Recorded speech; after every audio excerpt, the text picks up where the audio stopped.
Hello and welcome to another episode of Earth911's Sustainability in Your Ear, the podcast conversation with a changemaker working to accelerate the transition to a sustainable carbon-neutral society. I'm your host, Mitch Ratcliffe. Wanting to be sustainable is easy. Acting sustainably requires substantial effort. It takes time and no shortage of expertise to identify products and services with a low or no carbon footprint. And shopping for the best price is difficult because many of the key appliances and home improvements are sold primarily through local power utilities. YellowTin is a new artificial intelligence-powered service that provides education and product recommendations across a wide range of categories, including appliances, electric vehicles and bikes, solar panels, home batteries, and renewable energy. Think of YellowTin as an advisor that scours the fast-changing sustainability landscape for new options. Our guest today is Tony Wessling. He's the marketing and communications leader for YellowTin, which describes itself as simplifying and democratizing access to clean energy. The company was founded in 2019 and was incubated by the Los Angeles chapter of the U.S. Green Building Council's Net Zero Accelerator. The service is available through partner sites as an embedded feature that gives consumers and employees at companies that offer YellowTin access to carbon tracking tools, discounts, and other incentives that help them transition to a renewable energy and decarbonize their lifestyles. In sum, they want to make renewable energy guidance an employee benefit available to everybody. You can learn more about YellowTin at www.yellowtin, there's no dash, no space, yellowtin.com. Welcome to the show, Tony. How are you doing today? I'm doing well, Mitch. How are you? Great. Well, thank you very much for joining us and talking with us about YellowTin. So, our listeners might encounter YellowTin's service for the first time at work as a benefit provided by their HR department or embedded in a news site like Earth911, perhaps, or an entertainment site. Tell us briefly what YellowTin helps consumers and businesses do. How does it help them accelerate their adoption of renewable energy and the various electric devices we'll need? Sure. Well, as most of your listeners probably know, about 42% of U.S. emissions actually come from the homes we live in and the cars we drive. That's massive. But we can eliminate these emissions through what we call whole lifestyle electrification. Now, of course, this requires the removal of coal, oil, and natural gas-derived energy sources from the home, and gasoline and diesel fuel from transportation. And then in their place, using clean energy and in the form of electricity. So how do you use the artificial intelligence to assess all those options and surface them for somebody? How will that feel? It's very straightforward, put it that way.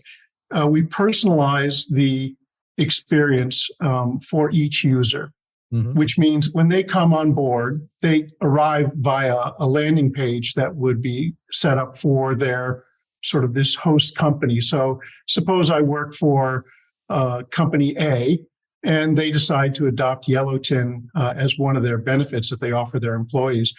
I would get a notice from either the sustainability team or the benefits team, the HR team, that this was available. I would go on to a branded platform. So it's white labeled. It's not branded YellowTin. It's powered by YellowTin, but it's branded for that company.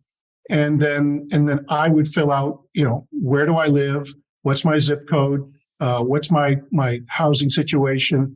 What's my transportation situation? And it would then generate recommendations on how I can reduce my carbon footprint by adopting very specific to my situation, clean energy technologies. So it'll say, for instance, there's a deal on an electric range top in your area, and provide some kind of incentive, perhaps from your local utility, bringing all of those things together so that I can make an easy decision. Essentially, that's right. The platform is powered by AI, which derives all of its recommendations from a really massive data set that we have that uses the zip code of a particular user to determine the carbon intensity of the energy they're getting from their utility.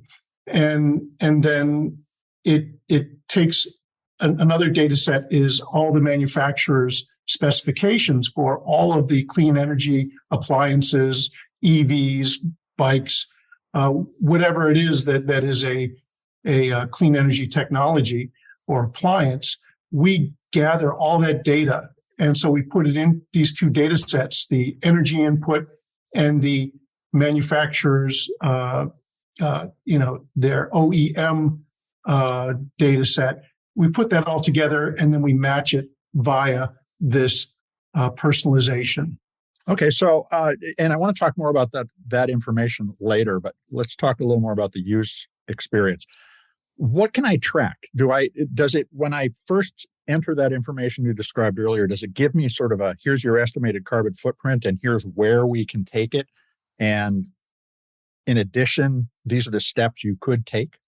Yeah, it tracks both. It tracks essentially potential savings. You put in your information that says this is your current carbon output for your home and transportation. Here's what you could save as you add. Let's say you say, okay, here's my carbon footprint. Mm-hmm. If I add an EV to this mix and replace my gasoline car, it knows I drive X number of miles a week in this car, and so it says, well, if you switch to an EV, you're going to save this much carbon, and then over a period of time, you're going to save this much money.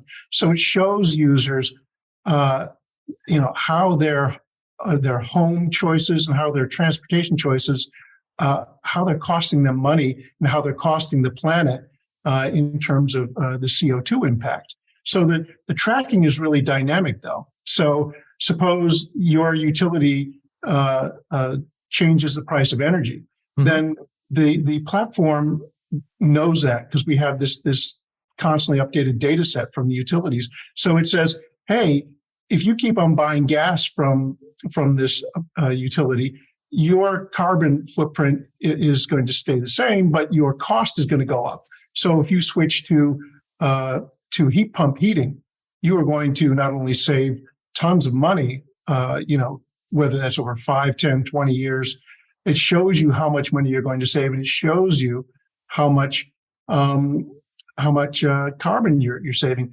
And since you input all your information about your home and such, it says, okay, you have a hot water heater. You put that in 2020, or maybe 2021, whatever. And it says, you're going to want to replace that in about 12 years. So by the time 2034 rolls around, it's saying you really should replace your hot water heater with this new heat pump hot water heater. So it's really dynamic in that way. So now one of the things that might happen is that a user would have a YellowTin account on one site, but they might encounter YellowTin on another. Are you going to be able to log into both of those using one account, or will you need to have a different account on each site? Well, at the moment, it's not portable. So say you get YellowTin at home through your local home improvement retailer, mm-hmm. and then at work your company adopts it as a benefit. At the moment, we can't put those two things together, but that's our ultimate goal. Okay. Is to have a universal platform with portable, personalized data, just like your phone number. When you move, in the old days, you used to have to change your phone number. And then they made it so that phone numbers are portable. So if you change a provider, you can keep your phone number. We're going to make it so that your e-lifestyle is portable. Mm-hmm. Your data and your recommendations will go with you wherever you go, whether you change jobs, move to a new city. All these things will eventually be something that you will be able to take with you and understand the impact of things like changing a job where maybe your commute gets longer, or changing to a different city where perhaps the carbon intensity of the electricity is higher. So we are working towards that because we think that it's important for people to be able to take their e-lifestyle with them wherever they go.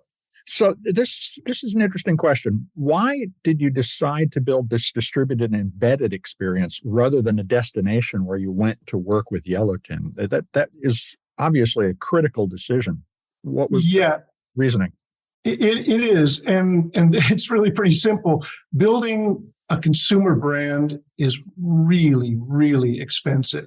It's that getting that kind of awareness in the marketplace, building that kind of trust with a standalone brand, it's very, very difficult. You look at, you see a lot of these brands that like Angie's List or Consumer Value Star, where they've tried to build a consumer brand from nothing.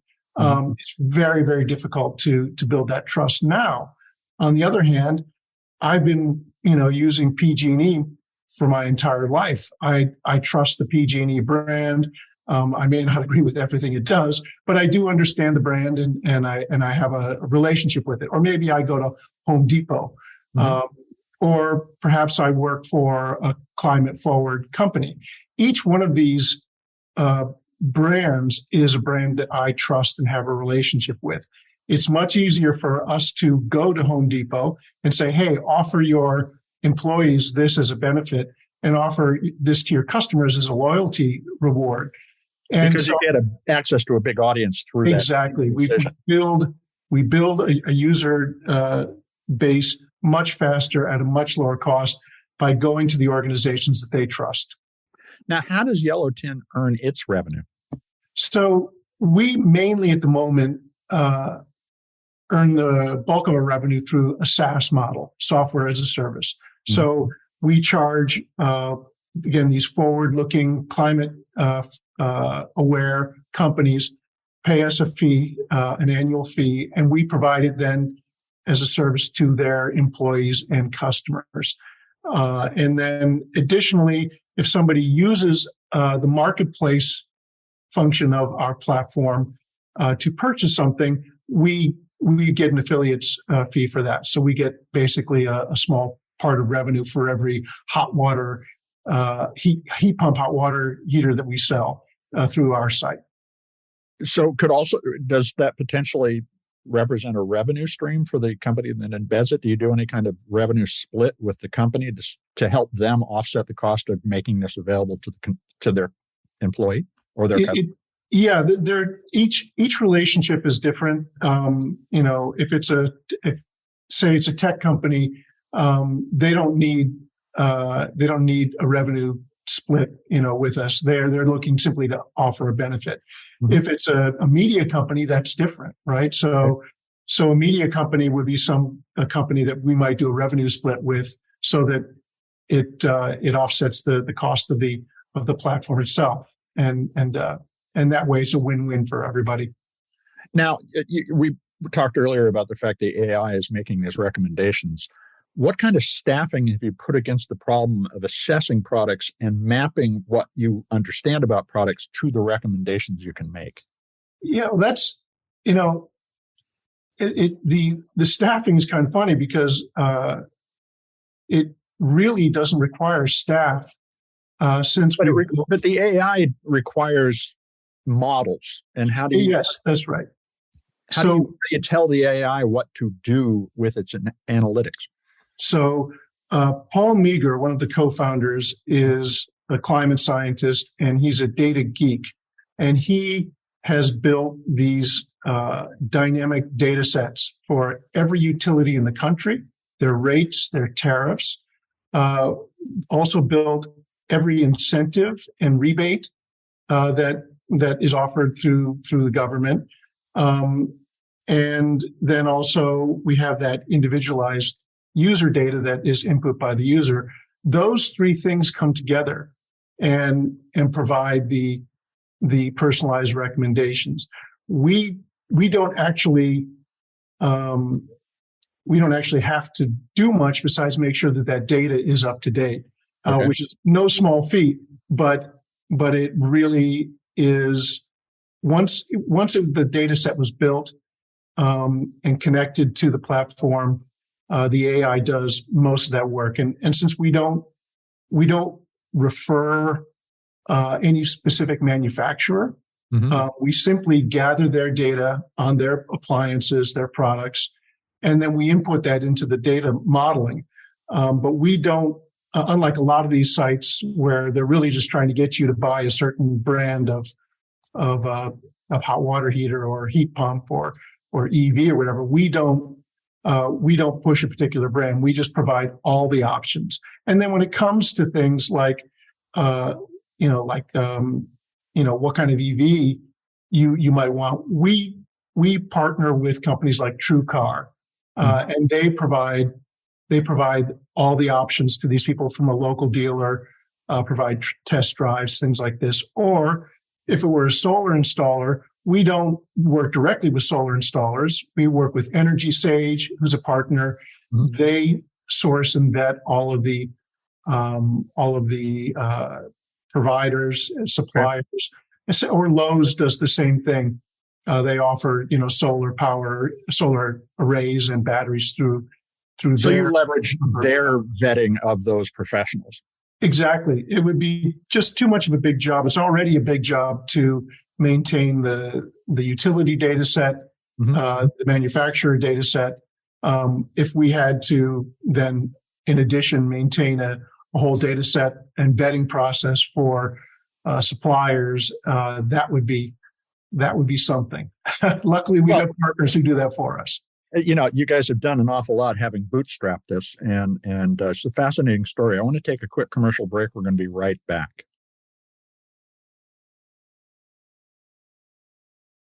Welcome back to the discussion. We're talking with Tony Wessling of YellowTin about the company's clean energy coaching and purchasing guide platform. Now, Tony, one of the intriguing ideas you shared with me when we first spoke is that employers are going to want to offer YellowTin as a benefit, like we were talking about. Do companies see adding this kind of service to the employment experience as a key to winning and keeping those particularly younger employees who want to make a change in the world? Sure. I mean, most companies these days, at least the forward-thinking ones, are in the process of making some sort of net zero commitment, right? They have internal goals, based on their own core values, or they're getting stakeholder pressure. That could be shareholders, it could be customers, partners, and employees. So these companies are having to decarbonize across the board: their supply chain, their product, production, their customers' use of their products, their employees, commutings, things like this. So all of those things are what they call Scope 3 emissions. And so companies that have important ESG goals want to lower those Scope 3 emissions. At the same time, these younger employees, they're across the board looking at work in a very different fashion than previous generations. They want to work for brands that share their values. They want to work for brands that are mission driven. And they also want to work for brands that have an interest in maintaining the planet for future generations. I mean, this is pretty high on their list, right? Because that's them and their children. Yep. So by being able to offer the YellowTin e-lifestyle platform as a benefit, they are saying to this employee, we share your values. We are helping you electrify. We are helping you decarbonize. And so that's absolutely a recruiting plus for these companies. It's curious to hear you refer to Scope 3 emissions. Now, because on the one hand, a lot of employee lifestyle emissions are outside of those Scope 3 emissions, but how would you tease apart the employment-related emissions that somebody has from their personal emissions that shouldn't count? And that could be a potentially breakthrough insight.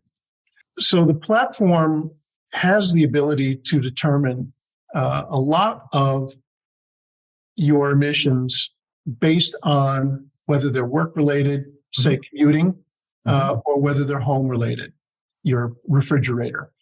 And it puts those in different buckets. And it reports all the changes that you make to your lifestyle to decarbonize. It reports all of those to your your host platform. So if I'm working for Intuit, which is one of our customers, they know that I put in a heat pump. Well, they don't know specifically that I put in a heat pump, but they know that I reduced my carbon emissions by a certain amount. They can then take that information, and it says this is home emissions, this is work-related emissions, and they can say our employees are reducing their carbon emissions by X percent or X tons. And so they can use this in their ESG reporting. And it's very powerful to be able to say, hey, we're not just making it so that their work life is carbon free. We're making it so that they're easier for them to make their home life carbon free as well. And they can take credit for that. You mentioned Intuit a moment ago, and I made a note a few minutes ago as you were speaking that says, do they get acquired by Intuit? Because what this sounds like is part of my personal accounting in the future. Indeed. And so there's a really interesting set of questions that revolve around that. You've just addressed privacy to a degree. So what you're saying is that the employer would get aggregate impact information so they could understand how their employee set works, but you wouldn't be able to say, your manager wouldn't come to you and go, why don't you have a new refrigerator? No, that all that personal data is kept completely confidential. We don't sell any data to anyone. Again, this is a big difference than a lot of these. You go to a solar solar sort of estimator platform. And what they're going to do is they're going to take your information, they're going to sell it to 12 installers who are going to, call you up and say, hey, we understand you want solar, and we don't do that. And so that information stays private, but the aggregate, how much carbon you're saving, that goes to the employer. Mm-hmm. And you get to see how much money you're saving, and you can change the duration. So I can see how much money I'm going to save in 5 years, 10 years, 20 years, and it's startling the amount of money that people can save and see. Hey, if I buy this electric car, sure, it's expensive up front, but wow, over 20 years, I'm saving hundreds of thousands of dollars. And that's the same kind of insight that Quicken or one of Quicken's competitors would give you about your finances, but now you're rolling in the carbon impact or the environmental impact. That's right, and tying it also to the monetary impact. These things add up, and electrification, while it's expensive up front, there are all sorts of rebates and incentives, especially with the IRA, the Inflation Reduction Act, that was just passed. In 2023 going forward, electrification is going to take off, and people will adopt electrification faster if they can understand how it's going to impact their pocketbook and understand how it's going to impact the planet. And that's what the YellowTin platform offers. Well, and certainly we need to accelerate this transition in order to get there in time to avoid the worst impacts of climate change. One of the most intriguing things about the platform is your ability to characterize, as you've described it to me, the energy mix at a utility based on my zip code. How do you do that, and how do you keep up on that information? Even during the course of a day, a utility might have different sources of energy flowing into my home. That's right. So what we've done is we've built a data set which pulls in the sort of average mix of a particular utility. So suppose you're a Con Edison customer in New Jersey. We know through their environmental filings what their energy mix is at any point. Mm-hmm. And so the data that we pull from those filings helps us specifically show what your carbon output is based on your zip code.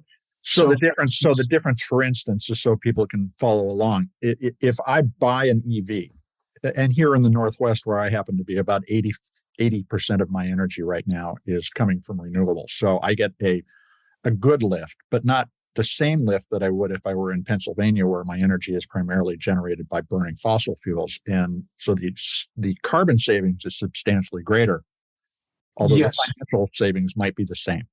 that's correct. And this is another important thing, is that if you already have a solar array on your roof, obviously you are electrified, right? Unless you're using gas as well. Or, shockingly, there are still some homes that are powered by coal, heated by coal. And of course, many in the Northeast that are heated by oil.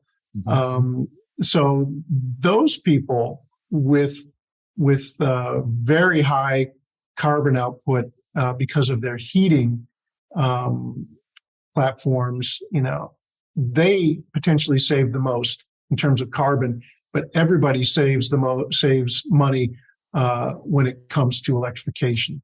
That's across the board. Now, going back to the idea of you're embedded in various third-party sites, do you see the YellowTin brand evolving as a sustainability seal of approval? And if, or a power, you said powered by, but powered by a sustainability seal of approval is a pretty compelling argument. How are you going to build consumer awareness around the fact that YellowTin is a good source of advice? Yeah, we'd love to be the Intel inside of sustainable energy, of e-lifestyle choices. And we believe that our road to that kind of awareness and that kind of respect is through our partners. So, our partners, whether they're our customer partners or whether they are our media partners or our provider partners, when we work with these climate forward companies, these climate forward brands, ESG focused brands, and the employees and the customers of those brands begin to see, this platform is powered by YellowTin. And then as we make it portable, and they then go to Home Depot and as part of their loyalty program, they also get, points or whatever, get access to the YellowTin e-lifestyle platform. They begin to think of it as something that should be everywhere and that everybody should have. And then these, and so then you'll get questions like a new employee might ask eventually, hey, well, do you have an electrification benefit? Do you have a decarbonization plan?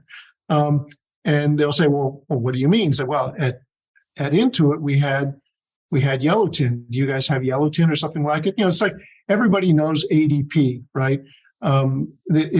And so it's that sort of thing. When you become a benefits provider, and then the employees know about it, and eventually, customers know about it, and this helps those brands as well. So it's a two-way street.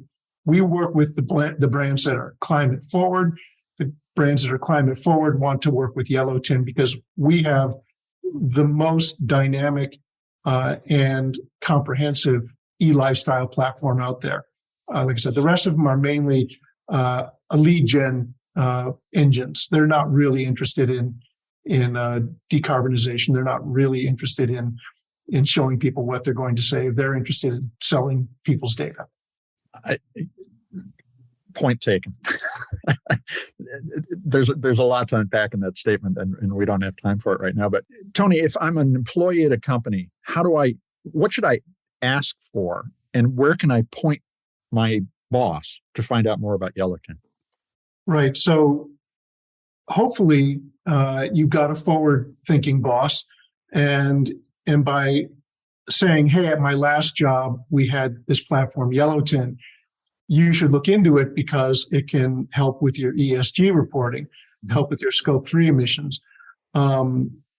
As I mentioned before, these are going to become more and more important for every company as the regulations on Scope 3 emissions and all other carbon emissions become part of the regulatory landscape. So by bringing in YellowTin, they sort of do an end run around these requirements and at the same time offer a benefit to other employees. So it's usually the sustainability team or the HR team, or if you've got a COO or a CEO who are forward thinking, they're the ones to approach because they can offer this, like I said, as a benefit to employees, as a feather in their cap to shareholders and outside stakeholders. It makes sense for companies to offer this. They just need to be aware of it. And how can folks find out more about YellowTin? They can go to YellowTin.com and request a demo. And we'd be happy to put them on our demo platform and explain to them exactly what they're going to get out of having the e-lifestyle platform from YellowTin available to their employees. Well, Tony, thanks very much for spending time with us today. I appreciate it very much, Mitch. We've been speaking with Tony Wessling. He's the marketing and communications leader for YellowTin, which is working to simplify and democratize access to clean energy as an employee benefit and through various media sites. You can find out more at YellowTin.com. YellowTin's all one word, YellowTin, YellowTin.com. You know, the transition to a sustainable economy isn't easy, but none of the major upgrades to human living have ever come at a low price. YellowTin's approach, by providing access to clean energy programs and low-carbon appliances and as an employee benefit, could help bring millions of people forward to a more sustainable lifestyle. And if we don't head off climate change, the disruptions will threaten everyone and every business. So it is an important idea for business to consider offering this as an employee benefit. The challenge for YellowTin is getting large companies, both employers and those media sites, to embrace the idea that their employees' or audience's lifestyle, not just what they do at work, has to be upgraded to ensure a stable business environment. So we'll be following this story. I hope you'll take a few minutes to share this podcast or any of the more than 350 episodes of Sustainability in Your Ear with your friends, family, neighbors, and coworkers. You folks are the amplifiers that spread the ideas that we capture here on the show, and that can all lead to a less wasteful world. Let folks know they can find us on Apple Podcasts, Spotify, iHeartRadio, Audible, or wherever they find their podcast goodness. We appreciate your support. I'm Mitch Ratcliffe. We'll be back with another innovator interview soon. In the meantime, folks, take care of yourself, take care of one another, and let's all take care of this beautiful planet of ours. Have a green day.